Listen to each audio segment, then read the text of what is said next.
Hi, ఎలా ఉన్నారు? Kingdom of the planet of the apes ఈ మూవీ మీకు అర్థం అవ్వాలంటే మన ఛానల్లో ఉన్న ఏప్స్ ట్రయాలజీని ముందుగా చూడండి. తర్వాత ఈ వీడియోని చూస్తే సినిమా పూర్తిగా అర్థమవుతుంది.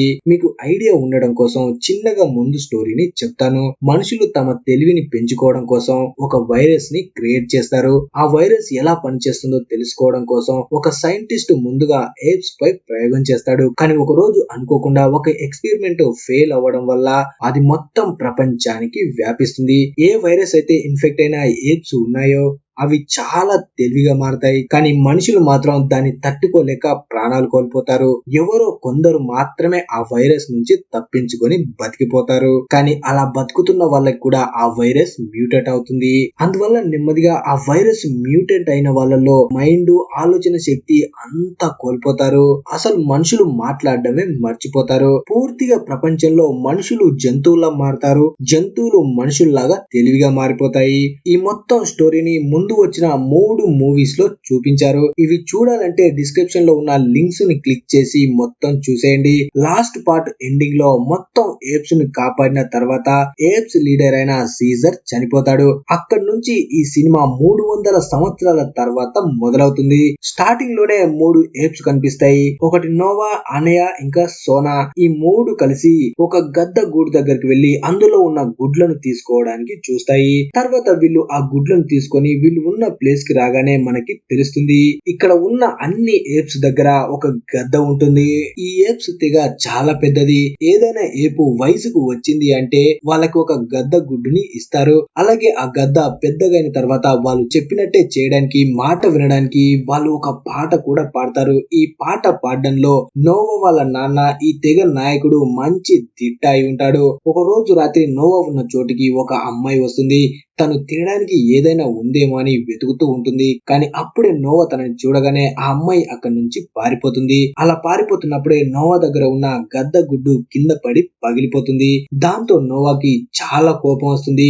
అలా వెంటనే ఆ అమ్మాయిని పట్టుకోవడానికి ట్రై చేస్తాడు. కానీ ఆ అమ్మాయి మాత్రం అక్కడి నుంచి పారిపోతుంది. తర్వాత నోవా ఇంకో గద్ద గుడ్డు కోసం వెంటనే ఆ రాత్రి అక్కడి నుంచి బయలుదేరుతాడు. అలా వెళ్తూ ఉన్నప్పుడే దారి మధ్యలో వాళ్ళ తెగకి చెందిన 2 ఏప్స్ గాయాలతో కింద పడి కనిపిస్తాయి. వెంటనే నోవా వాళ్ళ దగ్గరికి వెళ్తాడు. వాళ్ళని చూస్తేనే ఎవరో కావాలని చిత్త కొట్టారని తెలుస్తుంది. అప్పుడే నోవా వాళ్ళ దగ్గరికి వెళ్లి ఎవరు మిమ్మల్ని కొట్టింది అంటాడు. అప్పుడు ఆ ఏప్స్ మన తెగ ఉన్నట్టే ఇంకో ఏప్స్ తెగ కూడా ఉంది. వాళ్ళు సముద్రం దగ్గర ఉంటారు. కానీ వాళ్ళు ఎలాగైనా మనల్ని వాళ్ళ గులాములుగా చేసుకోవాలి అనుకుంటున్నారు. మనం ఎదిరిస్తే మనందరినీ చంపేస్తారు అంటుంది. అదంతా విన్న నోవా తిరిగి వాళ్ళ తెగ దగ్గరికి వస్తాడు. కానీ వాళ్ళు వచ్చేసరికి ఆ సముద్రపు ఏప్స్ తెగ వచ్చి మొత్తం వీళ్ళ గూడాన్ని తగలబెట్టి చాలా ఏప్స్ ని చంపేస్తాయి. అలాగే నోవా వాళ్ళ నాన్నపై కూడా అటాక్ చేస్తాయి. వెంటనే నోవా వాళ్ళ నాన్నని కాపాడుకోవడానికి వెళ్తాడు. అప్పుడే ఆ ఏప్స్ నోవాని పక్కకి తోసేస్తాయి. నోవా కింద పడిపోతాడు. ఆ ఏప్స్ నోవా వాళ్ళ నాన్నని కూడా చంపేస్తాయి. తర్వాత అక్కడ ఉన్న మొత్తం ఏప్స్ ని బందీలుగా చేసి సముద్రం దగ్గర ఉండే వాళ్ళ గూడెం దగ్గరికి ఆ ఏప్స్ మొత్తం తీసుకొని వెళ్ళిపోతాయి. తర్వాత మార్నింగ్ నోవాకి మెలకు రాగానే మొత్తం గూడెం తగలబడిపోయి కనిపిస్తుంది. తన అనే వాళ్ళు ఎవ్వరు ప్రాణాలతో ఉండరు. అలాగే వాళ్ళ నాన్న కూడా చనిపోయి ఉంటాడు. వెంటనే నోవా బందీగా తీసుకువెళ్ళిన ఏప్స్ ని వెతుక్కుంటూ అక్కడి నుంచి బయలుదేరుతాడు. అలా వెళ్తూ ఉన్నప్పుడే రాక అనే ఒక ఏప్ పరిచయం అవుతుంది. రాక దగ్గర చాలా బుక్స్ ఉంటాయి. ఆ బుక్స్ ని చూసి నోవా అసలు ఇవి ఏంటివి అంటాడు. దానికి రాక ఇవి అన్ని బుక్స్, ఇందులో అక్షరాలు ఉంటాయి, వాటికి అర్థాలు కూడా ఉన్నాయి. ఈ ఏప్స్ బుక్స్ ని చదవలేవు. కానీ రాక అంటుంది చాలా ఏళ్ల క్రితం ఉండే ఒక ఏపు ఈ బుక్స్ ని చదివేది. ఆ ఏప్ సీజర్ దగ్గర ఉండేది అంటుంది. ఈ సీజర్ పేరు వినగానే నోవా అసలు ఈ సీజర్ ఎవరు అంటాడు.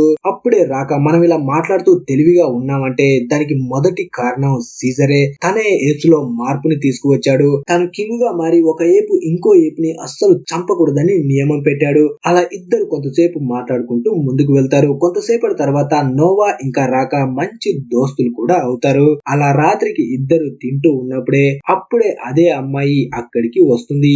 ఈ అమ్మాయి వల్లే నోవా గుడ్డు పగిలిపోయి ఉంటుంది. ఆ అమ్మాయిని చూడగానే నోవాకి చాలా కోపం వస్తుంది. తనని పట్టుకోవడానికి వెళ్తాడు. కానీ రాక తనని ఆపుతాడు. మహానాయకుడైన సీజర్ మనుషుల్ని ఇష్టపడేవాడు. అందుకే మనం కూడా మనుషుల్ని ఏమి చేయకూడదు అంటుంది. తర్వాత రాక ఆ అమ్మాయికి తినడానికి కూడా ఇస్తుంది.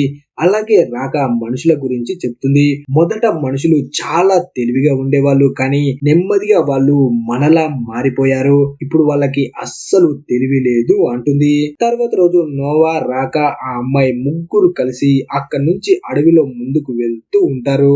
అలా ముందుకు వెళ్ళాక ఇంకా చాలా మంది మనుషులు కనిపిస్తారు, కానీ వీళ్ళు ఆది మానవుల్లా ఉంటారు. అడవిలో ఫుడ్ కోసం వెతుకుతూ ఉంటారు. అంతలో సముద్రం తెగకి సంబంధించిన కొన్ని ఏప్స్ అక్కడికి వచ్చి మనుషులపై అటాక్ చేసి అక్కడ ఉన్న వాళ్ళని బంధిస్తూ ఉంటారు. వీళ్ళకి మనుషులంటే అస్సలు పడదు. అప్పుడే రాక, నోవా ఇద్దరు ఆ అమ్మాయిని మాత్రం సేఫ్ గా అక్కడి నుంచి కాపాడి తీసుకువెళ్ళిపోతారు. కొంత దూరం వచ్చాక ఆ అమ్మాయి మాట్లాడుతుంది. అప్పుడే ఆ అమ్మాయి తన పేరు మాయా అని చెప్తుంది. తను మాట్లాడడం చూసి రాక ఇంకా నోవా ఇద్దరు షాక్ అవుతారు. మనుషులు మాట్లాడడం ఏంటి అని. అప్పుడే మాయా అంటుంది, నాకు మాట్లాడడమే కాదు తెలివి కూడా ఉంది. నేను ఎవరి దగ్గరైతే ఉన్నానో అక్కడ ఉన్న చాలా మంది తెలివైన వాళ్ళు ఉన్నారు, అందుకే వాళ్ళు బట్టలు వేసుకోవడం కూడా నేర్పించారు అంటుంది. అలాగే ఇంకో విషయం కూడా చెప్తుంది, ఇంతకు ముందు అటాక్ చేసిన ఆ ఏప్స్ తెగనే మా వాళ్ళపై కూడా అటాక్ చేసి అందరినీ చంపేశారు, నేను మాత్రమే ప్రాణాలతో బయటపడ్డాను అంటుంది. ఆ తర్వాత ముగ్గురు మాట్లాడుకుంటూ అక్కడి నుంచి ముందుకు బయలుదేరతారు. ఒక నదిని దాటాల్సి వస్తుంది. ఇప్పుడు అలా ముగ్గురు ఆ నదిని దాటుతూ ఉంటే ఆ సముద్రం తెగకు సంబంధించిన ఏప్స్ మళ్ళీ వచ్చి వీళ్ళపై అటాక్ చేస్తాయి. ఈ ఫైట్ లో రాక మాయాని కాపాడడం కోసం సముద్రంలో పడి కొట్టుకుపోతాడు. ఇక లాస్ట్ కి ఆ ఏప్స్ కి నోవా ఇంకా మాయా ఇద్దరు దొరికిపోతారు. దాంతో ఆ ఏప్స్ ఇద్దరిని బంధించి సముద్రం దగ్గర ఉన్న వాళ్ళ గూడానికి తీసుకువెళ్తాయి. ఈ సముద్రం తెగ దగ్గరికి వచ్చిన తర్వాతే మనకి తెలుస్తుంది, ఇక్కడ ఉన్న ఏప్స్ మొత్తం సముద్రం నీళ్లు ముందుకు రాకుండా పెద్ద ఆనకట్ట కడుతూ ఉంటారు. ఇది కట్టడం కోసమే ఎక్కడెక్కడ ఉన్న ఏప్స్ ని మొత్తం బంధించి ఇక్కడికి తీసుకువచ్చి ఆ కట్టని కట్టడానికి పని చేయిస్తూ ఉంటారు. ఈ సముద్రపు ఏప్స్ తెగ నాయకుడి పేరు ప్రాక్సిమస్ సీజర్. ఈ సీజర్ అనే పేరు ఈ ఏప్స్ మూవీస్ చూసిన వాళ్ళకి చాలా బాగా తెలుసు, కానీ ఈ సీజర్ అనే పేరు పెట్టుకున్న ఈ ప్రాక్సిమస్ మాత్రం చాలా క్రూరమైన వాడు. వీడికి మనుషులంటే అస్సలు పడదు. ఈ ప్రాక్సిమస్ కి ఇంతకు ముందు మనుషులు ఎలా ఉండేవాళ్ళు, వాళ్ళు ఎలాంటి ఆయుధాలని వాడేవాళ్ళు అని మొత్తం హిస్టరీ గురించి తెలుసు. అందుకే ఇప్పుడు తను ఈ ఆనకట్టను కట్టి దాని ఇటుపక్క ఉన్న ఒక పెద్ద బంకర్ ని ఓపెన్ చేయాలి అనుకుంటాడు. ఎందుకంటే అందులోనే మనుషులకి సంబంధించిన చాలా అడ్వాన్స్డ్ అయిన వెపన్స్ ఉన్నాయి. వాటిని తీసుకొని మొత్తం అన్నిటినీ తన కంట్రోల్లో పెట్టుకోవాలి అనుకుంటాడు.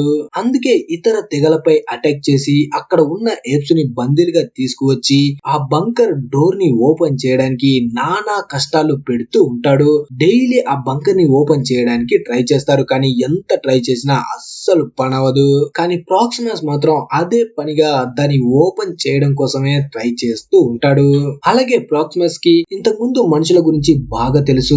వాళ్ళు తెలివిగా ఉన్నప్పుడు ఏప్స్ ని కేజీల్లో బంధించి చాలా చిత్రహింసలు పెట్టేవాళ్ళు. ఇప్పుడు ఆ తెలివి మళ్ళీ మనుషులకి తిరిగి వచ్చింది అంటే ఏప్స్ ని మళ్ళీ అలాగే చేస్తారు. అందుకే తను ఇందులో ఉన్న వెపన్స్ మొత్తం తీసుకొని మొత్తం మానవ జాతినే అంతం చెయ్యాలి అనుకుంటాడు. ఇప్పుడు నోవాని కూడా బంధించి ఇక్కడికి తీసుకువచ్చారు కాబట్టి ఇక్కడే తన గూడానికి సంబంధించిన వాళ్ళు కూడా ఉంటారు. అలా వాళ్ళని కలవగానే నోవా చాలా హ్యాపీగా ఫీల్ అవుతాడు. అలాగే ఇక్కడ ఉన్న ప్రాక్సిమస్ సీజర్ గురించి కూడా మనోడు చాలా వరకు తెలుసుకుంటాడు. ఒకవేళ తను ఆ ఆయుధాలని సొంతం చేసుకున్నాడంటే మనుషుల్ని చంపడమే కాదు, తనకి ఎదురొచ్చిన ఏప్స్ ను కూడా జీవిత కాలం బంధించే ఉంచుతాడు. అందుకే తను డైరెక్ట్ గా మాట్లాడడం కోసం మాయా దగ్గరికి వెళ్తాడు. అలా మాయతో మాట్లాడుతూ ఉన్నప్పుడే మాయా అంటుంది, ఇప్పుడు మనుషులు మొత్తం చాలా వరకు అంతమైపోయారు, ఇక మిగిలి ఉన్న వాళ్ళు మాత్రం దాక్కొని బతుకుతున్నారు. ఇప్పుడు మానవ జాతి మళ్ళీ తెలివిలోకి రావాలంటే వాళ్ళకి మళ్ళీ భాషని నేర్పించాలి, కానీ ఆ భాషని నేర్పించడానికి అవసరమైన బుక్ మాత్రం అదే బంకర్ లో ఉంది. దాన్ని ఎలాగైనా సరే నేను సొంతం చేసుకోవాలి అంటుంది. అప్పుడే నోవా అంటాడు, నేను అనుకునేది ఏంటంటే నేను ఆ బంకర్ ని మొత్తం బ్లాస్ట్ చేయాలి అనుకుంటున్నాను. అలా చేస్తే పూర్తిగా ఆ బంకర్ నాశనం అవుతుంది. ప్రాక్సిమస్ ఎప్పటికీ ఆ ఆయుధాల్ని సొంతం చేసుకోలేడు, నా వాళ్ళు ఎప్పుడు బందీగా ఉండలేరు అంటాడు.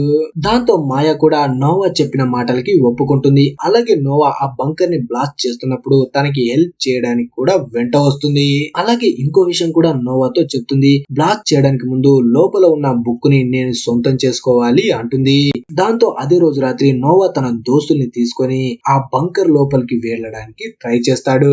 ఇప్పుడు నోవా ప్లాన్ ఏంటంటే ముందుగా వీళ్ళు ఒక బాంబుని తయారు చేసి ఆ బాంబుని వీళ్ళు బంకర్ వరకు వాటర్ రాకుండా ఏదైతే వంతెన కడుతున్నారో దాని కింద పెట్టి బ్లాస్ట్ చేయాలి అనుకుంటారు. దానికంటే ముందు మాయాని తీసుకొని ఆ బంకర్ లోపలికి వెళ్లి తనకి అవసరమైన ఆ బుక్ ని ఇచ్చేసి ఇద్దరం కలిసి మొత్తం ఆ బంకర్ ని బ్లాస్ట్ చేయాలి అనుకుంటాడు. కానీ మాయా ప్లాన్ మాత్రం వేరే విధంగా ఉంటుంది. అందుకే తను ముందుగా నోవా వాళ్ళని తీసుకొని ఒక చిన్న దారి ద్వారా ముందుగా ఆ బంకర్ లోపలికి వెళ్తుంది. లోపలికి రాగానే మాయాకి తనకి కావలసిన బుక్ దొరుకుతుంది. అప్పుడే నోవా వాళ్ళకి కూడా ఒక పిల్లలు చదువుకునే బుక్ దొరుకుతుంది. అందులో ఉన్న డ్రాయింగ్స్ ని చూస్తూ ఉంటే వీళ్ళకి అర్థమవుతుంది ఇంతకు ముందు మనుషులు ఏప్స్ ని కేజ్ లో బంధించే వాళ్ళు అని. మనుషులు మనని బంధించి వాళ్ళు ఆనందంగా ఉండేవాళ్ళు అనుకుంటారు. కానీ ఇప్పుడు వాళ్ళకి కావాల్సింది అది కాదు. వాళ్ళు ప్రాణాలతో బతికిపోవడం కాబట్టి ఆ బుక్ ని అక్కడే ఉంచేసి అక్కడ నుంచి ముందుకు వెళ్తారు. మాయ ఆ బుక్ తీసుకున్న తర్వాత ఆ బంకర్ డోర్స్ ని ఓపెన్ చేసి మెయిన్ గేట్ ద్వారా రావాలి అనుకుంటారు. కానీ వాళ్ళు గేట్ ని ఓపెన్ చేయగానే ఎదురుగా ప్రాక్సిమస్ సీజర్ ఇంకా తన సైన్యం నిలబడి ఉంటారు. అలా వాళ్ళ నలుగురిని చూడగానే ప్రాక్సిమస్ సీజర్ అనుకుంటారు వీళ్ళు ముందుగా బంకర్ లోపలికి వెళ్లారంటే తనకి కావాల్సిన ఆయుధాలు మొత్తం వీళ్ళు ఎక్కడో దాచిపెట్టి ఉంటారు అని. అందుకే వాళ్ళపై అటాక్ చేయబోతాడు.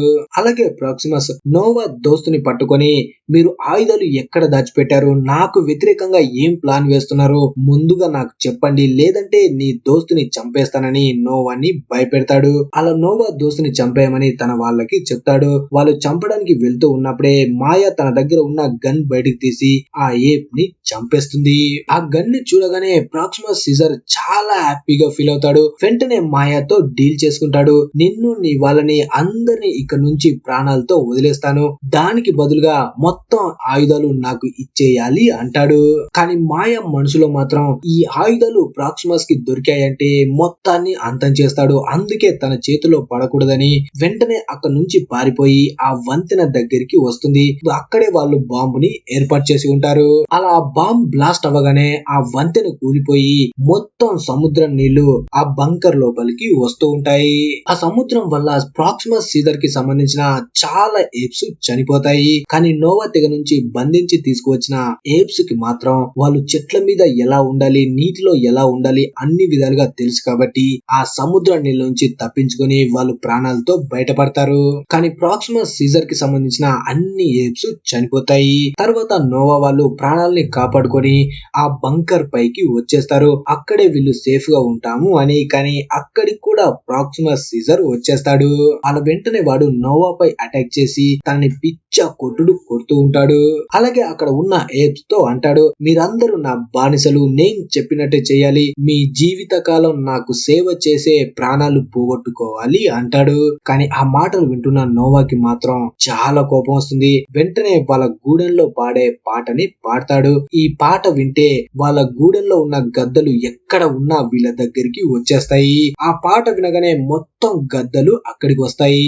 అవి నాన్ స్టాప్ గా ప్రాక్సిమస్ సీజర్ పై అటాక్ చేసి తనని గాల్లో ఎత్తి సముద్రంలోకి విసిరేస్తాయి.